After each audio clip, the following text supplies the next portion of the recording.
જય માતાજી મિત્રો, આજે આપણે ખાંડની જગ્યાએ ગોળ નાખી અને એકદમ ટેસ્ટી એવી ચા બનાવીશું. અને ઘણાની ફરિયાદ હોય છે કે ગોળ નાખવાથી આપણી ચા ફાટી જાય છે, દૂધ ફાટી જાય છે. પણ જો તમે આ મારી રીતથી બનાવશો તો તમારી ચા એકદમ સરસ બનશે અને તમને ખબર પણ નહીં પડે કે આમાં ગોળ નાખેલો છે. તો આપણે બનાવવાનું શરૂ કરીએ. તો તેની માટે મેં અહીંયા એક તપેલીમાં, જેમાં તમે ચા બનાવતા હોય તેમાં મેં અહીંયા અડધા કપ જેટલું પાણી એડ કરી દીધું છે, નાખી દીધું છે.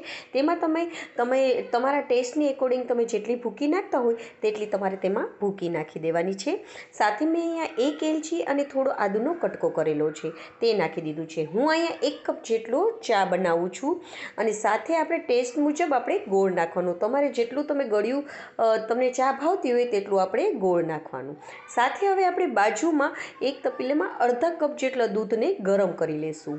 આવી રીતે આપણે 1 ઉભરો જેટલું દૂધને ગરમ કરી લેવાનું છે. ત્યાં સુધી આપણી ચા પણ સરસ રીતે ઉકળી ગઈ છે. તમે જોઈ શકો છો ચાનું પાણી ઉકળી ગયું છે. તો ગેસની ફ્લેમને ધીમી કરી અને જે આપણે દૂધ ગરમ કરેલું છે તે નાખી દઈશું. હંમેશા એ યાદ રાખવાનું કે આપણે દૂધને ઠંડુ નથી નાખવાનું, ગરમ કરીને જ નાખવાનું છે.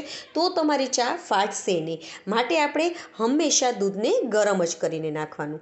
હવે આપણે 1 ઉભરો આવે ત્યાં સુધી આપણે ચાને ઉકળવા દઈશું.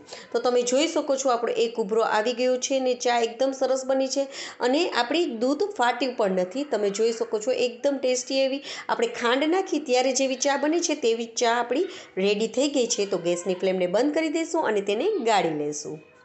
તો તમે એક વાતનું ખાસ ધ્યાન રાખજો કે દૂધને તમારે ગરમ જ નાખવાનું છે, તો તમારી ગોળવાળી ચા ફાટશે નહીં.